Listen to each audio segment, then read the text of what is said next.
Hi, Taurus, and welcome to your July spiritual tarot advice. All decks I'm using are listed in the description box below.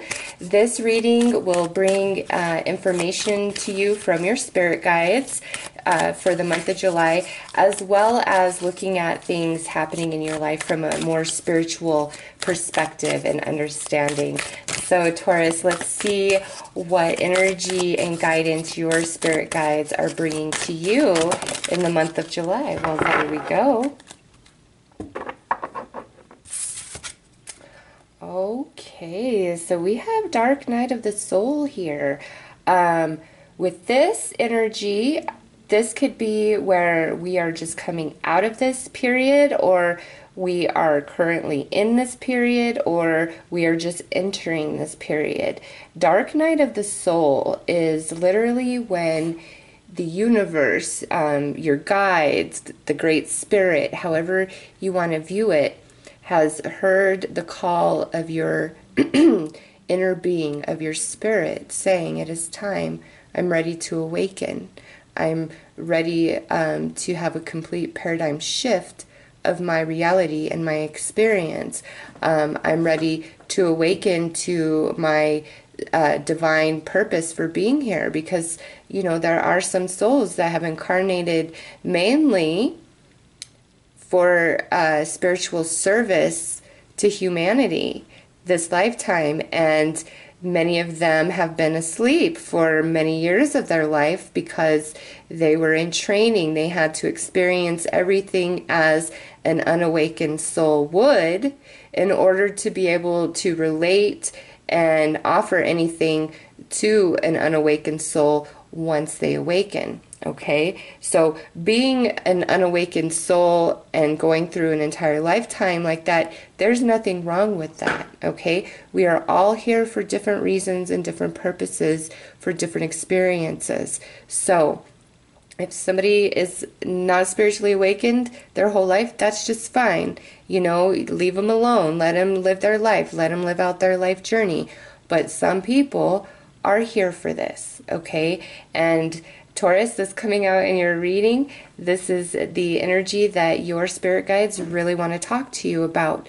So with Dark Night of the Soul, it's like things are being stripped away, belief systems, illusions coming down. Your entire reality can completely shift and change, and you know, there's things you want to hold on to that fall away. And you know, talk to anybody who has experienced Dark Night of the Soul. It's not a fun process, but it's necessary for a full spiritual awakening. And I could tell you personally, when I was starting to feel that calling from my soul, that alarm clock going off within, and I'm like, oh, you know, feeling spirit, I want to walk in your light and all of that, 100%.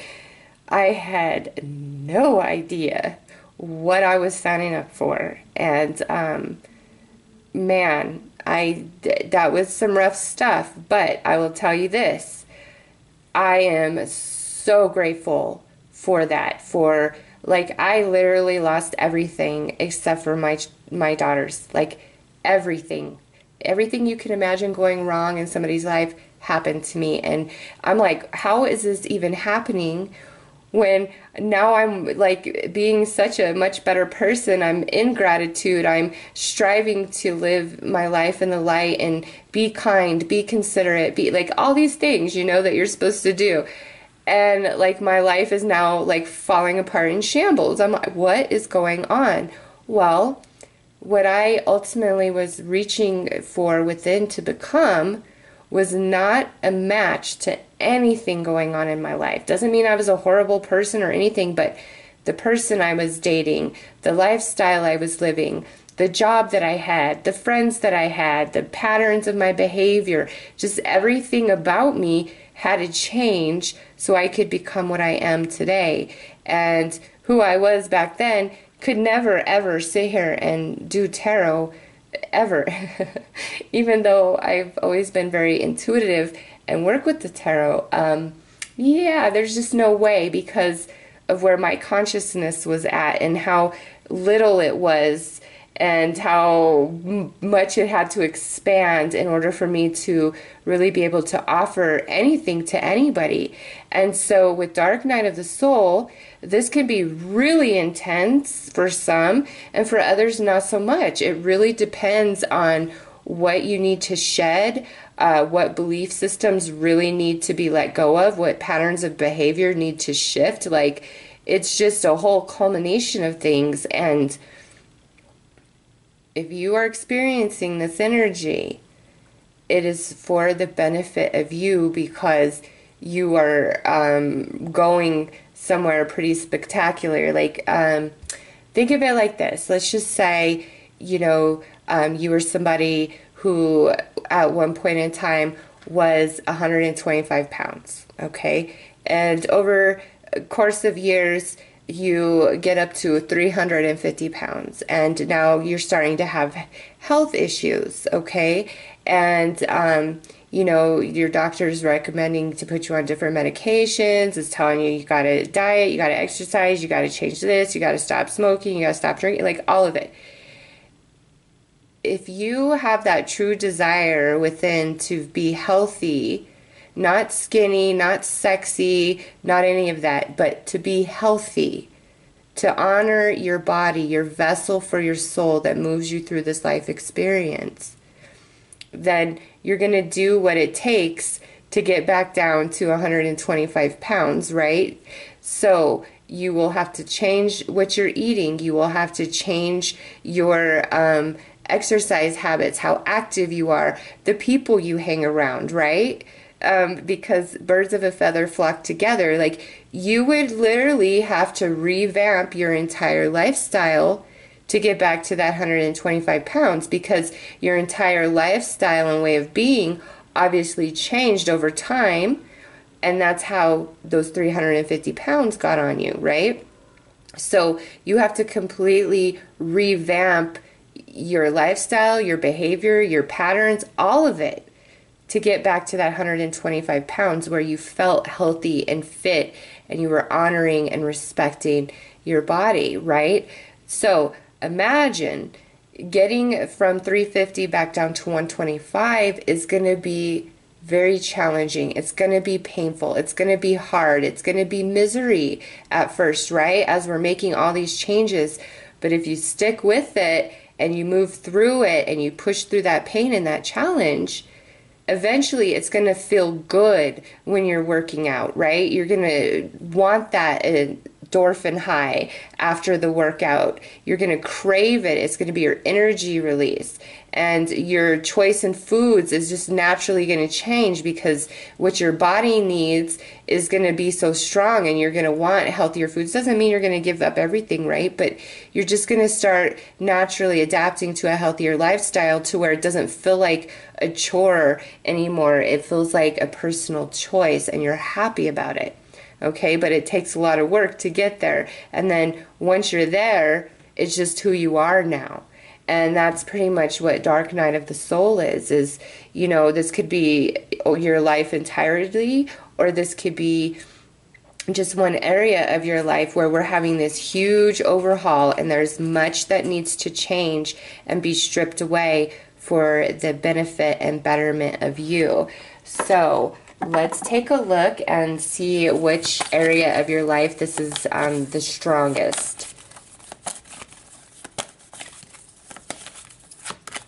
All right, so we have the 7th house here.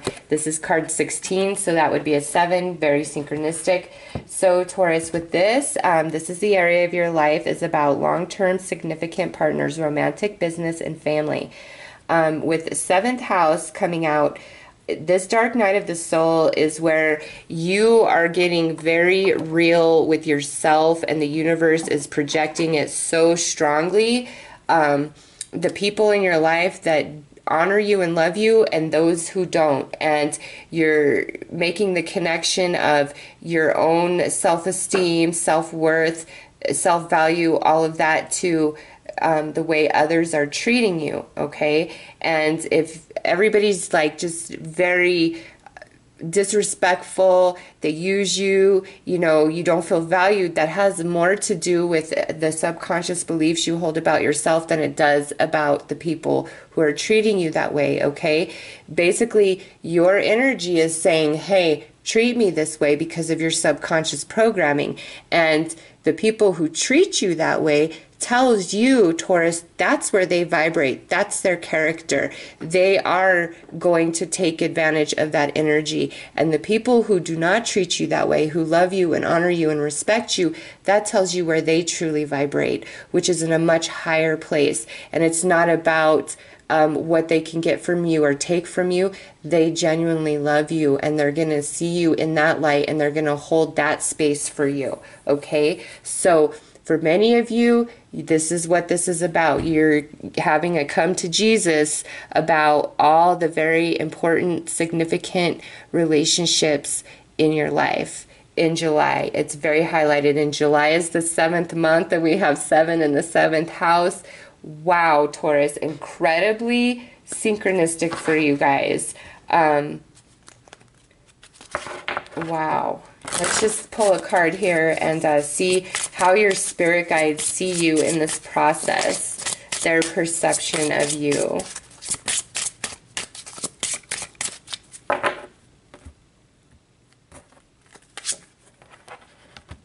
Desire.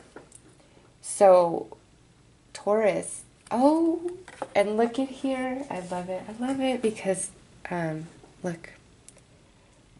333 on June 30th. And we have 3 cards out, and we were just talking about 3 sevens, right? This being a 7, the 7th house, and July is the 7th month. And we have 333 on June 30th. So, Taurus, amazing, hugely synchronistic. Any changes, any things about you that are being stripped away, illusions coming down, any of it, this is leading you towards something you really desire in regards to your relationships, okay? It's for the betterment. So anybody that's walking away from you, Taurus, that's the universe pulling them out of your life, because where you're headed, they are incapable of vibing there in that place with you, okay? That's friendships, that's family, that's business relationships, that's lovers, okay? Anything that's walking away from you, let it go, because it's happening for a reason. And anything that you feel incredibly encouraged to let go of, any relationship, July is the month to cut those ties, because we start eclipse season with the Cancer new moon in the middle of July, and it goes all the way through, mid-August. So eclipse season is to eclipse things out of our life so new things can eclipse in. And for Taurus, you are going to have a huge shift in this 7th house, all right? And ultimately, it's leading you to what you really desire. So you might think, oh, no, I desire this person, I want this person. Well, if this person is walking away or not coming back in, Taurus, that's the universe saying, hey, they are incapable of meeting your desire, of meeting what you need out of a relationship. They are incapable. It's not that you are not worthy. It's not that they don't have feelings for you. It's they are not capable of rising to the vibration that is required to give you what you desire. And so the universe is shifting and changing to lead you to that place. And some of you, this is more about your belief system when it comes to any like relationships in general, the belief system about yourself, your self-worth, your self-value, insecurities, traumas from the past, like all of it. So let's pull some tarot to get more information about this. But wow, what a lovely reading, and all those synchronicities, number synchronicities. To me, that's spirit all over you, saying, hear me roar, Taurus, hear me roar, because you're asking and I'm trying to give, but you've got to let go of this so that what you really want can come right up in. Okay, so we have the Fool, We have the Three of Swords. We have the Ace of Pentacles. We have the Tower. And we have the Queen of Wands. So, yep, I see it in your tarot as well. For this new beginning, some of you've got to face sadness and trauma and heartache from the past, okay? And deal with that. Some of you, this is like where in this month, like there's certain things falling away, walking away, or you're deciding that they need to go, because we have the Tower here.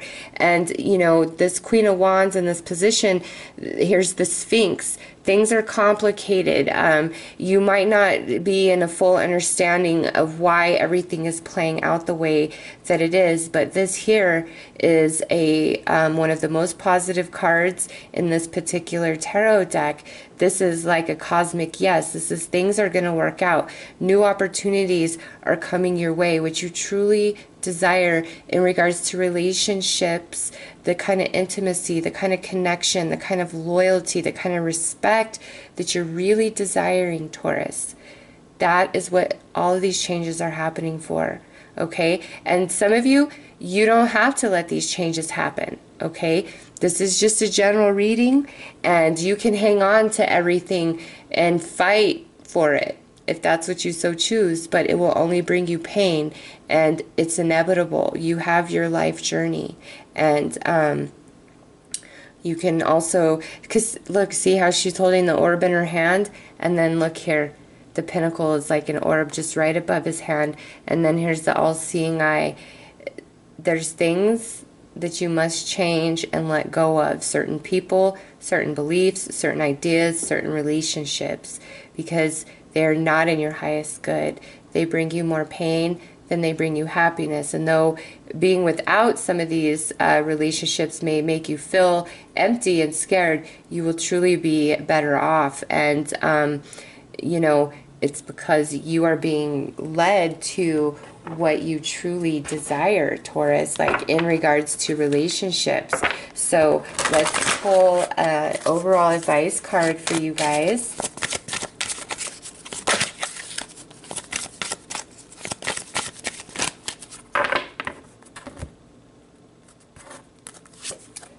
All right, look at this. Reach out. I reach out my hand and my heart to connect to and unite all of humanity. Taurus, I just really feel like this is your spirit guides asking you to reach out to them. They're trying to reach out to you to help you through this process, and they're asking you to open your heart, open your 7th chakra to them, okay? And this is card 12, so that would be a 3. And we had 333 on June 30th, right? Yeah, Taurus, reach out to your spirit guides, reach out to the archangels. Believe in the non-physical. Believe that it is there to support you. Believe that your prayers are heard. Believe that your desires emanate all around you in your energy field, and the universe is trying to manifest, and that's why this energy must be changed. That's why we're in this energy of dark night of the soul, okay? So those are your messages, Taurus. I am wishing you guys a very beautiful July. Take care.